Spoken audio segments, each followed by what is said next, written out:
Hey guys, कैसे हैं आप सब। तो आज हम एक्चुअली एक और टॉपिक पढ़ रहे हैं, प्रिंसिपल ऑफ मैनेजमेंट का, ऑर्गेनाइजेशनल कल्चर। ठीक है, तो लेट्स गेट स्टार्टेड। अब पहले नहीं, एक मिनट। मैंने आप लोगों को पहले भी बताया है कि जब भी हमें किसी चीज़ को, किसी एक टॉपिक को, किसी चीज़ की डेफिनेशन पढ़नी है तो हम सबसे पहले उस वर्ड जो नाम है उसको देखेंगे। अब ये क्या है? Organisational culture. कल्चर क्या है? Culture is basically way of life. ठीक है, किसी भी पर्टिकुलर लोगों के कस्टम्स, आइडियाज, ट्रेडिशन को हम कल्चर कहते हैं। एंड ऑर्गेनाइजेशनल यानी ऑर्गेनाइजेशन के। तो what is organisation? Organisation is a bunch of people, ठीक है, who are working towards a similar goal. ये हमने पहले भी पढ़ा था। ऑर्गेनाइजेशन की डेफिनेशन हमने पढ़ी हुई है, मैं इंशाल्लाह लिंक कर दूंगी डिस्क्रिप्शन बॉक्स में। सो यस, ऑर्गेनाइजेशनल कल्चर यानी ऑर्गेनाइजेशन का वे ऑफ लाइफ। ठीक है, तो दैट्स वेरी मच इट के ऑर्गेनाइजेशनल कल्चर क्या है। अब हम ऑफिशियल डेफिनेशन पढ़ते हैं और उसको समझते हैं। Organizational culture has been described as the shared values, principles, traditions, and ways of doing things that influence the way organizational members act. अब क्या है ऑर्गेनाइजेशन? अब बहुत सारे लोग साथ मिलते हैं तो उनका एक तरीक़ेकार बन जाता है चीज़ें करने का। उनके कुछ प्रिंसिपल्स होते हैं, उनके कुछ वैल्यूज़ होती हैं, ट्रेडिशंस होते हैं जो एक ऑर्गेनाइजेशन में होते हैं, जो जितने भी लोग उस ऑर्गेनाइजेशन में काम कर रहे हैं वो सब वो चीज़ें शेयर करते हैं। ठीक है, तो वैल्यूज़ अब देखते हैं कि ये चीज़ें आती कैसी हैं। अब वैल्यूज़ और प्रिंसिपल्स जो है ना, ये बेसिकली जब ये ऑर्गेनाइजेशन स्टार्ट हुई आपके सीईओ से यूजुअली आती है, आपके हायर मैनेजमेंट से आती है। फिर tradition and way of doing things, अब ये हमें हायर मैनेजमेंट भी देते हैं। उसके बाद जिस तरह के लोग हमारी ऑर्गेनाइजेशन में आने लगते हैं उस हिसाब से चीज़ें होती जाती हैं। ठीक है, तो ऐसा नहीं है कि हम बहुत स्पेसिफिक चीज़ें इम्पोज कर सकते हैं, बहुत सारी चीज़ें खुद ब खुद जनरेट होती हैं। तो एक वैल्यूज़ तो हमने ऑर्गेनाइजेशन को दे दिए, एक सीईओ ने दे दी, कुछ प्रिंसिपल्स दे दिए, लेकिन बहुत सारी खुद भी इवॉल्व होती हैं जब बहुत सारे लोग एक साथ खुद काम कर रहे हैं। अब ये चीज़ें क्या करती हैं? ये हमारे मेंबर्स कैसे एक्ट करते हैं उनको इन्फ्लुएंस करती हैं। In most organizations, these shared values and practices have evolved over time and determine to a large extent how things are done around here. अब क्या होता है, जब आप कभी भी कहीं नई जॉब करने जाओ या कहीं क्लास में जाओ या कुछ भी स्कूल में जाओ तो लोग आपको बताएंगे कि यार यहाँ पे ना ऐसे काम होता है, यहाँ पे आप इस तरीके से ये चीज़ें करोगे। अब आपको फॉर एग्जांपल रजिस्ट्रेशन करानी है क्लासेस के लिए एक्सेप्ट्रा यूनिवर्सिटी में, तो एक बंदा आपको ये बताएगा इस यूनिवर्सिटी में ना आपको यहाँ पे जाना पड़ेगा, फिर ये होगा। Now what are they telling you? They are telling you how things are done around here. वो वहाँ का कल्चर बता रहे हैं आपको। उसी तरह जब आप एक ऑर्गेनाइजेशन में काम करने जाते हैं तब भी यही चीज़ होती है। अब ये चीज़ें ऐसा नहीं होता कि जब ऑर्गेनाइजेशन आई साथ ही उसका कल्चर आ गया।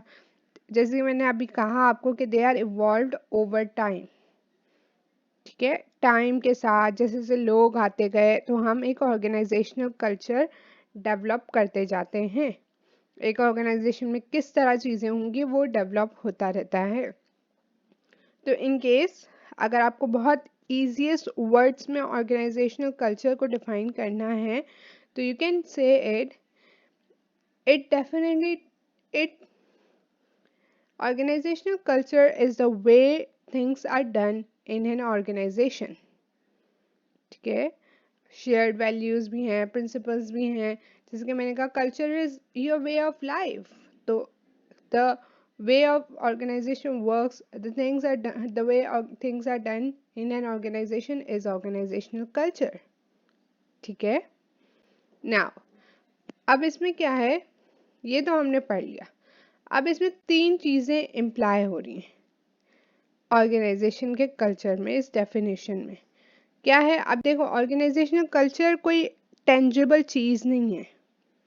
It's not something which can be seen और touch, it is a perception. आप परसीव करते हो। ऑर्गेनाइजेशनल कल्चर ऑफन डॉक्यूमेंट्स में भी नहीं होते। कोई आप ओरिएंटेशन में आपको फाइल नहीं देता this is the culture of organization, वो आपको वहाँ जाके पता चलता है। जैसे एक टीचर का वे ऑफ टीचिंग आप जब वहाँ पढ़ रहे होते हो तब आपको पता चलता है, ठीक है। तो जस्ट लाइक दिस, एंड वो आप परसीव करते हो। जब हम वहाँ पे पढ़ रहे थे तो यू गाइस परसीव्ड इट कि how this teacher handles a class, how this teacher teaches us. उसी तरह एक कल्चर भी परसेप्शन है, इसकी कोई फिजिकल कोई वो नहीं है, ठीक है। ये आप कैसे परसीव करते हो? Basis of what they experience. जैसे कि मैंने कहा आप क्लास में एक्सपीरियंस करते हो कि टीचर किस तरह पढ़ा रही है, क्या कर रही है। The same thing goes with the culture. अब सेकेंड चीज क्या इम्प्लाई हो रही है कि ऑर्गेनाइजेशनल कल्चर डिस्क्रिप्टिव है। एक ऑर्गेनाइजेशन का जो कल्चर है वो डिस्क्राइब किया जा सकता है, ठीक है, एक डिस्क्रिप्टिव है। लेकिन इसमें ये चीज़ नहीं इंक्लूड होती कि आपको ये कल्चर पसंद है कि नहीं। See, not with whether you like it और नॉट। आपको अच्छा नहीं लगता होगा लेकिन आप कहते होंगे यार यहाँ पे तो ऐसा ही होता है। Now what are you saying? You are describing the culture regardless of your liking, ठीक है। Now last thing that ये definition हमारी imply कर रही है, finally even though individuals may have different backgrounds or work at different organizational levels, they tend to describe the organization's culture in similar terms. This is the shared aspect of culture. अब organisational culture क्या है? एक तो ये perception है, सही है, perception. Second क्या है कि ये डिस्क्रिप्टिव है। थर्ड क्या है कि ये शेयर्ड है। चाहे कोई इंसान कहीं से भी हो वो एक ही तरह से इस कल्चर को परसीव करता है। जब आप उससे कल्चर पूछेंगे वो आपको एक ही तरीके से बताएगा। सब लोग एक चीज पे वो होंगे कि yes this is the culture of our organization, this is how things are done in our organization, ठीक है। तो it's basically perception, descriptive, and it is shared among people. Okay, that's pretty much it for organizational culture. I hope you guys enjoyed this video. If you did, make sure to give this video a thumbs up and subscribe and share. I will see you guys in my next video. Bye guys.